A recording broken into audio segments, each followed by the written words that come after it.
Assalamualaikum warahmatullahi wabarakatuh. Hai teman-teman semua. Perkenalkan, kami dari kelompok 1 yang beranggotakan saya sendiri, Ajeng Astrid Dwi Kencana, kemudian rekan saya Ahmad Musodik, Wahyu Safitriana, dan Sri Dwi Lestari. Kami dari kelas Akuntansi Syariah 6A. Dan di video kali ini kami akan mempresentasikan terkait analisis laporan keuangan untuk memenuhi tugas mata kuliah analisis laporan keuangan. Jadi teman-teman, pada video pembelajaran kali ini kita akan membawakan beberapa pokok pembahasan yang diantaranya yaitu terkait pengantar atau pendahuluan, informasi akuntansi, laporan keuangan, dan analisis rasio. Lantas bagaimana kelanjutan video pembelajaran kali ini? Let's check this out. Baik, yang pertama yaitu membahas tentang analisis laporan keuangan bagian pendahuluan. Analisis terhadap laporan keuangan pada dasarnya untuk mengetahui tingkat keuntungan atau kesehatan suatu perusahaan. Lantas, bagaimana melakukan analisis dan menginterpretasikan data atau rasio keuangan yang muncul? Analisis semacam itu mengharuskan seorang analis untuk melakukan beberapa hal. Di antaranya, yang pertama yaitu menentukan dengan jelas tujuan dari analisis. Yang kedua yaitu memahami konsep-konsep dan prinsip-prinsip yang mendasari laporan keuangan dan rasio-rasio keuangan yang diturunkan dari laporan keuangan tersebut. Yang ketiga yaitu memahami kondisi perekonomian dan kondisi bisnis lain pada umumnya yang berkaitan dengan perusahaan dan mempengaruhi usaha perusahaan. Yang selanjutnya yaitu tujuan analisis laporan keuangan. Apa saja? Yaitu yang pertama investasi pada sekuritas. Yang kedua yaitu evaluasi rencana pemberian kredit. Yang ketiga yaitu evaluasi kesehatan pemasok. Yang keempat, evaluasi kesehatan pelanggan. Yang kelima, evaluasi kesehatan perusahaan oleh karyawan. Digunakan oleh pemerintah untuk regulasi dan pajak. Analisis internal oleh manajemen untuk arah perusahaan. Analisis pesaing oleh manajemen untuk mengetahui pesaingan. Dan yang terakhir yaitu penilaian kerusakan, misalnya karena kebakaran atau bencana. Dan yang selanjutnya yaitu kegiatan-kegiatan di dalam perusahaan, yang mana di dalam perusahaan terdapat lingkungan perusahaan, yang mana di dalam lingkungan perusahaan tersebut terdapat tujuan dan strategi perusahaan,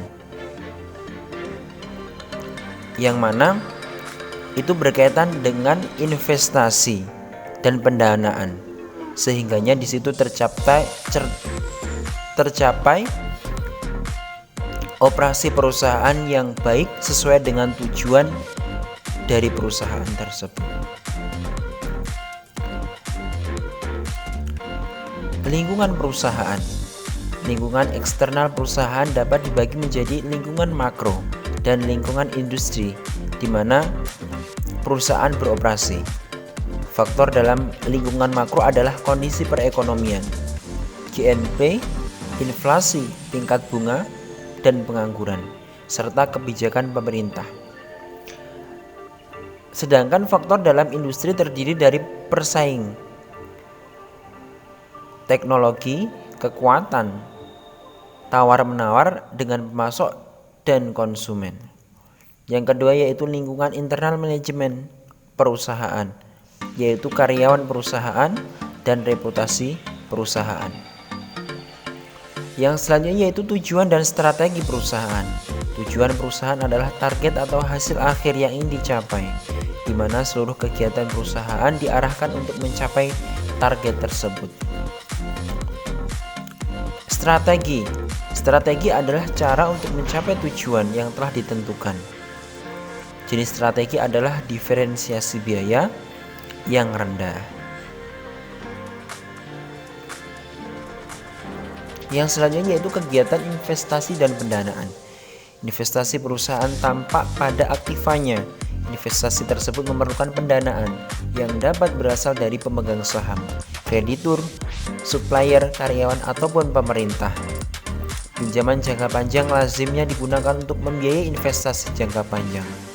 Struktur dari aktiva biasanya menentukan struktur hutang jangka panjang dan hutang jangka pendek perusahaan. Yang selanjutnya yaitu operasi.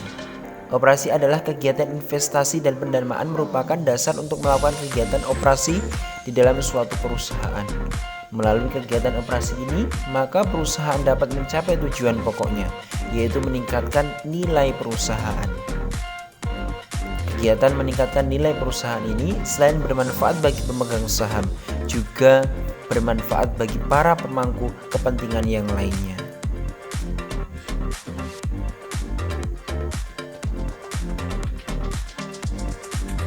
Yang selanjutnya yaitu laporan keuangan. Laporan keuangan yang utama yaitu terdiri dari satu, laporan posisi keuangan. Laporan posisi keuangan yang memberikan gambaran tentang kekayaan, hutang, dan modal usaha pada saat tertentu. Laporan laba rugi. Laporan keuangan yang memberikan gambaran tentang hasil dari kegiatan operasi perusahaan, yaitu pendapatan dikurangi biaya untuk suatu periode tertentu. Yang selanjutnya yaitu laporan aliran kas. Laporan aliran kas merupakan laporan keuangan yang memberikan gambaran tentang arus kas masuk dan keluar suatu perusahaan selama periode tertentu. Laporan posisi keuangan. Laporan posisi keuangan terdiri dari aktiva lancar, aktiva tak berwujud, kemudian bangunan, pabrik, peralatan, investasi, pengakuan, penilaian, dan klasifikasi liabilitas, penilaian dan pelaporan modal saham.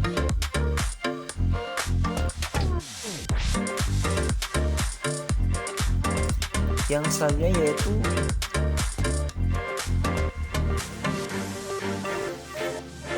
laporan laba rugi. Laporan laba rugi merupakan laporan prestasi perusahaan selama jangka waktu tertentu, sedangkan laba bersih merupakan selisih total pendapatan dikurangi total biaya. Pendapatan mengukur aliran masuk aset bersih setelah dikurangi hutang dari penjualan barang ataupun jasa. Biaya untuk mengukur aliran keluar aset bersih karena digunakan atau dikonsumsi untuk memperoleh pendapatan. Pendekatan yang digunakan yaitu pendekatan akrual dalam akuntansi. Pendekatan ini menyatakan bahwa pendapatan diakui saat terjadinya transaksi. Biaya dibebankan pada periode di mana jasa telah digunakan atau dilakukan. Yang selanjutnya yaitu klasifikasi laporan keuangan. Tujuan laporan keuangan adalah melaporkan kemampuan perusahaan memperoleh keuntungan. SAK mengharuskan laporan keuangan dikelompokkan menjadi yang pertama laporan laba rugi operasional, yang kedua laporan laba rugi dari pemberhentian operasi bisnis, yang ketiga laporan laba rugi karena perubahan prinsip atau metode akuntansi. Laporan arus kas. Laporan aliran kas ataupun laporan arus kas menunjukkan informasi aliran kas masuk atau keluar bersih pada suatu periode tertentu yang berasal dari kegiatan operasi, kegiatan investasi, dan kegiatan pendanaan. Aliran kas diperlukan terutama untuk mengetahui kemampuan perusahaan yang sebenarnya dalam memenuhi kewajiban-kewajibannya. Ada beberapa kasus di mana perusahaan selalu memperoleh laba tetapi tidak mampu membayar hutang-hutangnya. Oke teman-teman, kita lanjut ke informasi akuntansi. Nah, informasi akuntansi sendiri itu mencakup mengenai akuntansi dan informasi akuntansi, tujuan pelaporan keuangan, karakteristik kualitatif informasi akuntansi, dan asumsi dan konvensi akuntansi. Nah, akuntansi dan informasi akuntansi Akuntansi sendiri didefinisikan sebagai proses pengidentifikasian, pengukuran, pencatatan, dan pengkomunikasian informasi ekonomi yang bisa dipakai untuk penilaian dan pengambilan keputusan oleh pemakai informasi tersebut. Dengan demikian, akuntansi dapat kita pahami sebagai penghubung antara kegiatan ekonomi suatu perusahaan dengan pembuat keputusan. Pemakai data akuntansi secara umum bisa kita kelompokkan ke dalam dua kelompok, yaitu pemakai internal dan pemakai eksternal.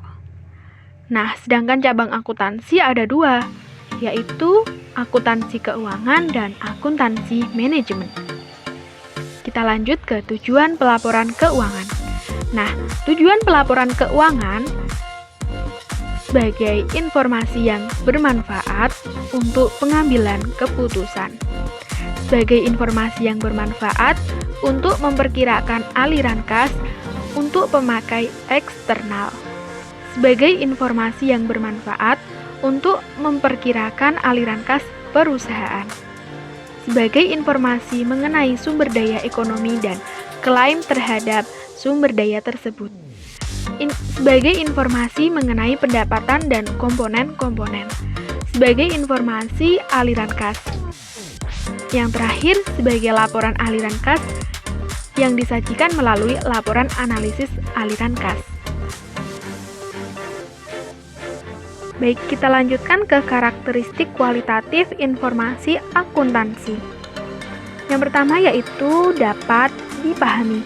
Informasi akuntansi harus bisa dipahami oleh pemakai yang mempunyai pengetahuan bisnis dan ekonomi yang memadai dan yang mempunyai keinginan untuk mempelajari informasi tersebut dengan tingkat usaha yang memadai pula.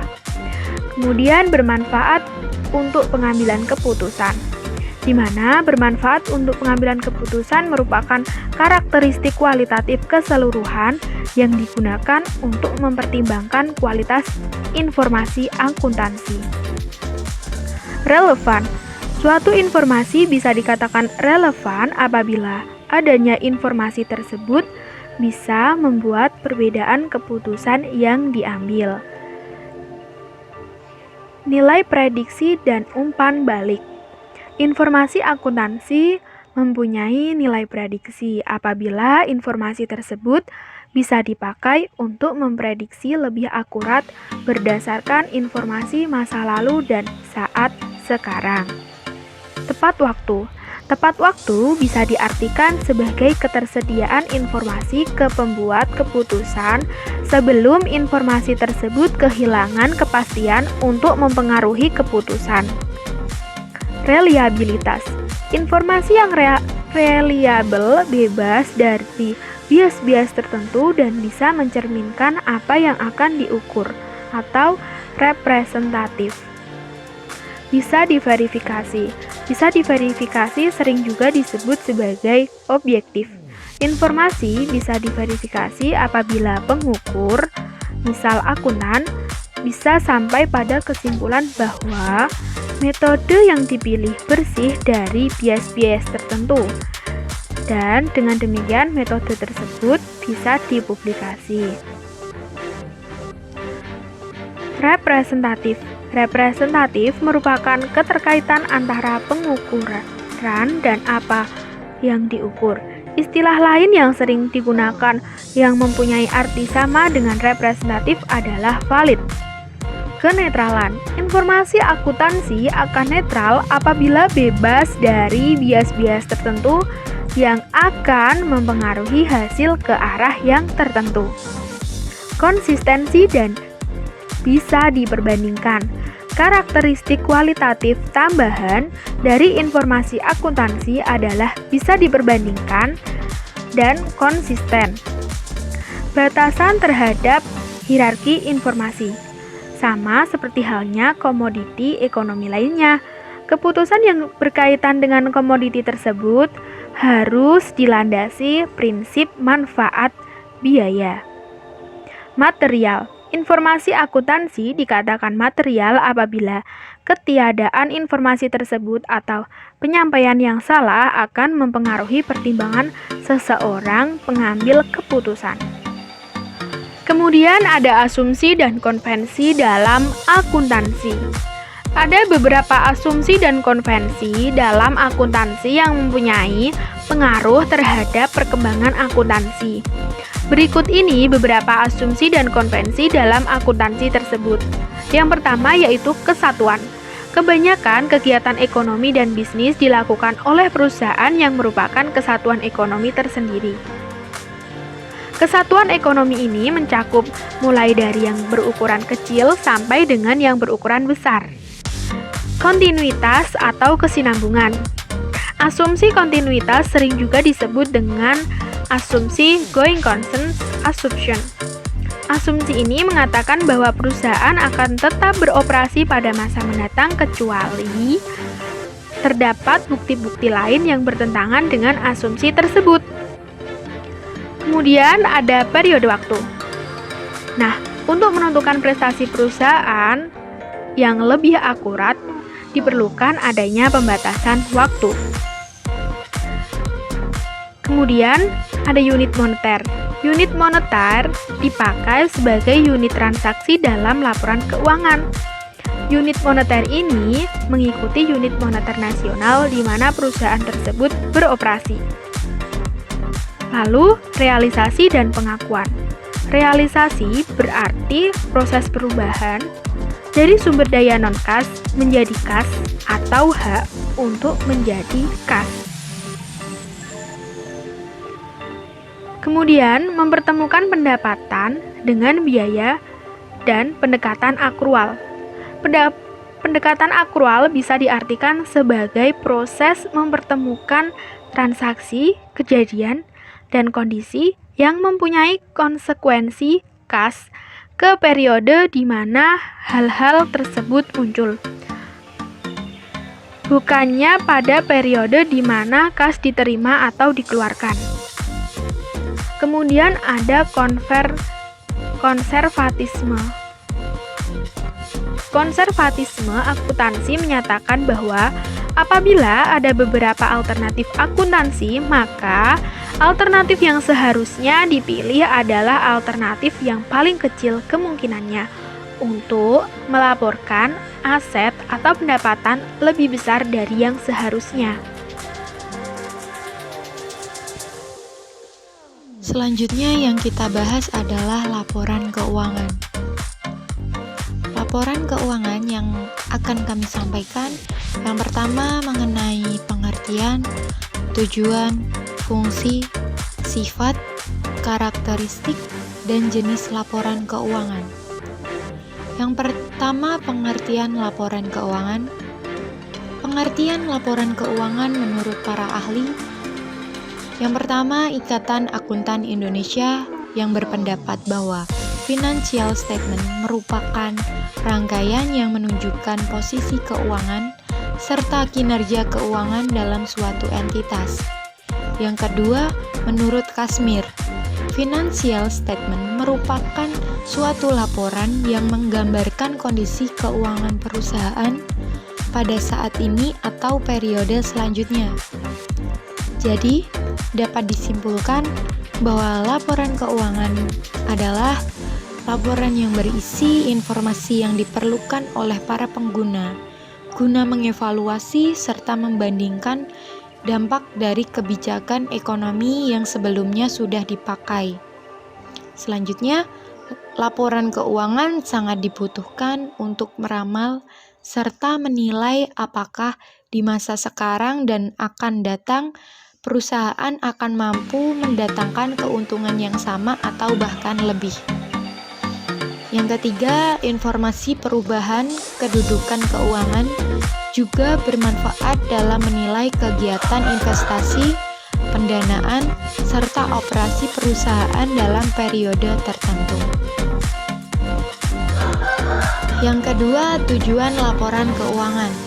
Tujuan laporan keuangan meliputi menyajikan informasi yang dapat dipercaya perihal aktiva serta kewajiban dan kapital atau modal perusahaan.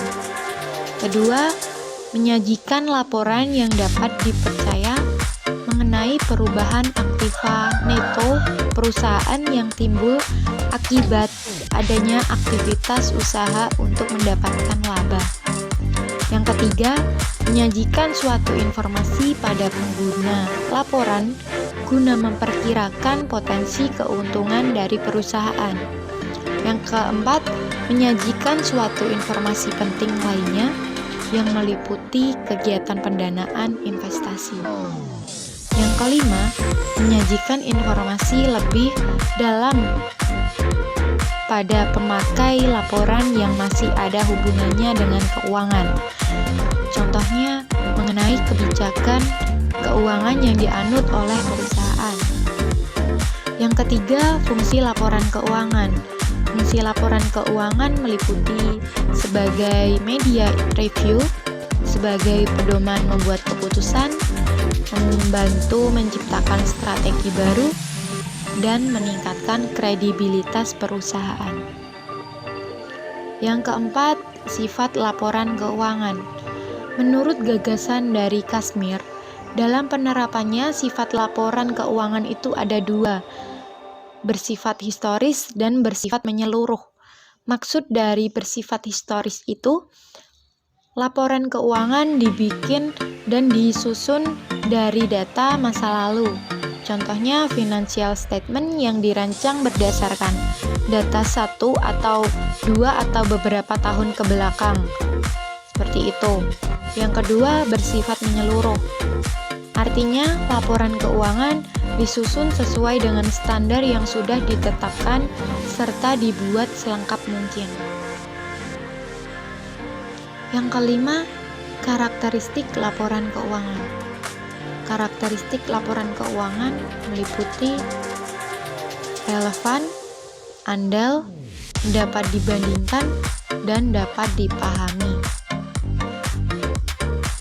Yang terakhir, jenis laporan keuangan. Jenis laporan keuangan ini ada 5. Yang pertama, laporan laba rugi. Kedua, laporan perubahan ekuitas. Ketiga, neraca atau laporan posisi keuangan. Keempat, laporan arus kas. Dan kelima, catatan atas laporan keuangan.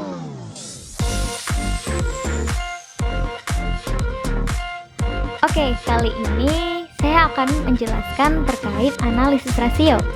Namun sebelum itu, kita kenali dulu pokok pembahasan pada analisis rasio ini ya teman-teman. Jadi nggak cuma ada analisis rasio, tapi juga ada analisis laporan keuangan, analisis common size, analisis rasio yang meliputi beberapa macam, kemudian analisis DuPont.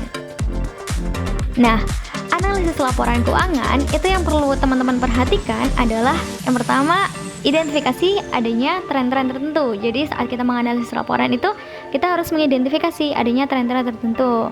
Nah, kemudian cari pembanding yang tepat yang dapat digunakan untuk melihat baik tidaknya angka yang dicapai oleh perusahaan. Nah, hal ini juga bisa kita membandingkan antara perusahaan yang kita analisis dengan perusahaan serupa yang mungkin bisa kualitasnya di atas perusahaan yang kita analisis. Kemudian baca dan analisis laporan dengan hati-hati. Kemudian cari informasi lain untuk mendukung analisis. Kayak gitu teman-teman. Nah, selanjutnya itu ada analisis common size. Mungkin ini sedikit asing di telinga teman-teman ya. Jadi analisis common size itu apa sih? Nah, analisis common size itu adalah teknik analisa yang menghitung persentase dari komponen-komponen neraca dan laporan laba rugi untuk membandingkan hasil dari analisa per tahun. Nah, analisa presentasi per komponen atau disebut common size itu analisis yang digunakan untuk mengetahui ukuran relatif masing-masing item dalam laporan keuangan. Seperti yang dapat teman-teman saksikan ya di layar kaca masing-masing. Itu ada contoh bentuk perhitungannya gitu. Namun sebelum itu saya jelaskan dulu langkah-langkah yang perlu dilakukan dalam melakukan analisis laporan keuangan dengan menggunakan metode common size. Jadi yang pertama adalah hitung total setiap pos pada laporan keuangan. Kemudian setiap pos yang dihitung dinyatakan dalam bentuk persentase.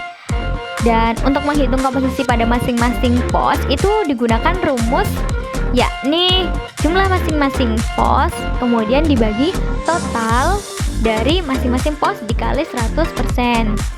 Nah, di sini ada tabel yang teman-teman lihat. Nah, di sana ada neraca umum dan neraca common size. Kita kosongkan terlebih dahulu, anggap aja neraca common size-nya itu kosong ya, teman-teman. Nah, cara mengisinya bagaimana? Saya percontohkan yakni di pos kas dan surat berharga. Jadi pos kas dan surat berharga itu kan sejumlah 408. Nah, itu dibagi dengan total aktiva. Jadi di aktiva lancar itu kan ada pos kas dan surat berharga sejumlah 408. Nah, 408 itu dibagi dengan total aktiva, yakni total aktivanya sejumlah berapa? 12.698. Nah, hasilnya itu dikali dengan 100%. Ketemulah 3%, sekian-sekian. Namun, kalau di Excel kan diglobalkan jadi 3%. Nah, kemudian pos piutang dagang. Ya, pos piutang dagang juga begitu, teman-teman. Jadi sejumlah 4.353 itu dibagi dengan total aktivanya yakni 12.698. Ketemulah hasilnya yakni 34% pada tahun ketiga. Nah, nanti setiap tahunnya itu dibandingkan. Jadi selisihnya itu berapa persen. Nah, tinggian mana juga kayak gitu, teman-teman. Jadi nanti menganalisanya yakni membandingkan dengan per tahun, tapi juga bisa membandingkan dengan industri lain ya. Nah, itu tadi. Adapun ini dapat teman-teman lihat di buku Hanafi, di buku teman-teman masing-masing. Itu ada contohnya yang jelas sama persis, cuman di sini saya mengajarkan teman-teman untuk menghitung melalui Excel. Nah, kalau menghitung melalui Excel itu lebih mudah. Jadi tinggal memakai rumus dan teman-teman hanya perlu mencantumkan angka-angkanya itu tadi gitu. Oke, next ya, analisis rasio. Seperti yang teman-teman ketahui, mungkin udah nggak asing di telinga teman-teman sendiri bahwa analisis rasio itu banyak macamnya, yakni rasio likuiditas, rasio aktivitas, rasio solvabilitas, rasio profitabilitas, rasio pasar. Nah, rasio likuiditas itu apa sih? Jadi, rasio likuiditas itu rasio yang mengukur kemampuan perusahaan dalam memenuhi kewajiban jangka pendeknya. Kemudian rasio aktivitas itu rasio yang mengukur sejauh mana efektivitas penggunaan aset dengan melihat tingkat aktivitas aset. Kemudian analisis rasio solvabilitas itu rasio yang mengukur sejauh mana kemampuan perusahaan untuk memenuhi kewajiban jangka panjangnya. Kemudian rasio yang melihat kemampuan perusahaan untuk menghasilkan laba itu disebut rasio profitabilitas. Dan yang terakhir yaitu rasio pasar. Rasio pasar yang melihat perkembangan nilai perusahaan relatif terhadap nilai buku, kayak gitu. Oke, next. Jadi untuk rumusnya ini sebenarnya dapat teman-teman lihat di sini. Dan nanti bisa dicontohkan untuk menghitung dari neraca sebelumnya yang ada di common size. Nah, itu tinggal dihitung aja dengan rasio-rasio yang ada di analisis rasio ini. Jadi rasio likuiditas itu ada rasio lancar dan rasio quick. Nah, rasio lancar ini rumusnya apa? Aktiva lancar dibagi utang lancar. Kemudian rasio quick itu aktiva lancar dikurangi persediaan, baru setelah itu dibagi dengan utang lancar. Nah, itu semua data-data yang dipercontohkan itu diambil dari neraca PT ABC tadi ya, contohnya yang tadi. Oke, next rasio aktivitas. Nah, rasio aktivitas ini ada beberapa, yaitu rata-rata umur piutang sama dengan piutang dagang dibagi penjualan, kemudian perputaran persediaan sama dengan HPP dibagi persediaan. Jadi rasio aktivitas itu ada 4 jenis ya, teman-teman. Nah, ini rumusnya dapat teman-teman saksikan, karena kalau saya jelaskan pasti akan panjang sekali. Nah, ini ada rasio solvabilitas juga, rasio total utang terhadap total aset itu sama dengan total utang dibagi total aset. Kemudian rasio utang modal saham itu sama dengan total utang dibagi total modal. Nah, di rasio solvabilitas itu ada rasio times interest earned. Nah, ada laba sebelum bunga dan pajak, EBIT bunga, kemudian rasio fixed charge coverage. Nah, itu ada lagi. Nah, sebenarnya ini semua dapat teman-teman lihat juga, dan contoh perhitungannya juga di buku Hanafi itu ya teman-teman. Itu lengkap banget. Nah, ini ada rasio pasar. Kemudian, saya akan menjelaskan terkait analisis DuPont. Untuk mempertajam analisis, jadi kita itu menggunakan analisis DuPont yang memisahkan profitabilitas dengan pemanfaatan aset. Nah, analisis DuPont ini menghubungkan 3 macam rasio, yaitu ROA, profit margin, dan perputaran aktiva. Selain itu, analisis DuPont ini melakukan pendekatan dengan analisis keuangan sistem DuPont yang merupakan salah satu alat ukur kinerja keuangan yang relevan digunakan untuk melihat sejauh mana sih efektivitas perusahaan dalam mengembalikan atas investasi yang dilakukan oleh perusahaan atau return of investment. Oke, selanjutnya ini dia ada gambaran dari analisis DuPont. Jadi enaknya kita menghafal rumusnya untuk ketemu gambaran analisis DuPont-nya itu yang pertama kita hitung dulu ROA. Nah, cara mendapatkan ROA di sini yakni profit margin dikali dengan perputaran total aktiva. Nanti baru ketemu ROA. Kemudian kita mencari rasio modal saham ke total aset dengan cara 1 dikurangi rasio total utang terhadap total aset. Kemudian hasilnya itu ROA dibagi dengan bawahnya, yakni rasio modal saham ke total aset. Nanti baru ketemu yang namanya ROE kayak gitu. Nah, adapun kelebihan DuPont System ya teman-teman. Di sini DuPont System itu sebagai salah satu teknik analisis keuangan yang sifatnya menyeluruh dan manajemen bisa mengetahui tingkat efisiensi pendayagunaan aktiva. Kemudian dapat digunakan untuk mengukur profitabilitas masing-masing produk yang dihasilkan oleh perusahaan sehingga diketahui produk mana yang potensial. Selain itu, dalam menganalisis laporan keuangan menggunakan pendekatan yang lebih integratif dan menggunakan laporan keuangan sebagai elemen analisisnya. Nah, kelemahan DuPont System ini sendiri yakni ROI suatu perusahaan itu sulit dibandingkan dengan ROI perusahaan lain yang sejenis karena adanya perbedaan praktek akuntansi yang digunakan. Kemudian dengan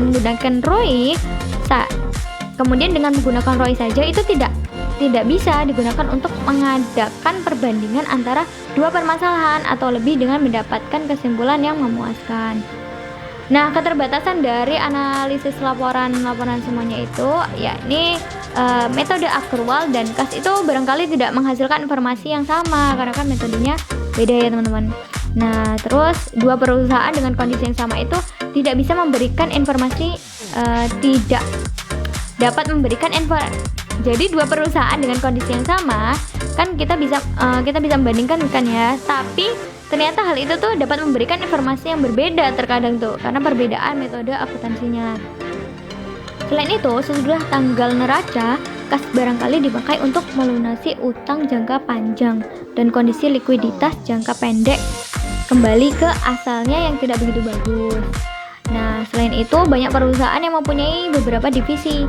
Analis akan sulit dalam menganalisisnya. Jadi beberapa divisi itu ya departemennya kayak gitu, cabang perusahaannya kayak gitu loh teman-teman. Nah, jadi analis itu kadang kesulitan dalam menganalisinya kayak gitu.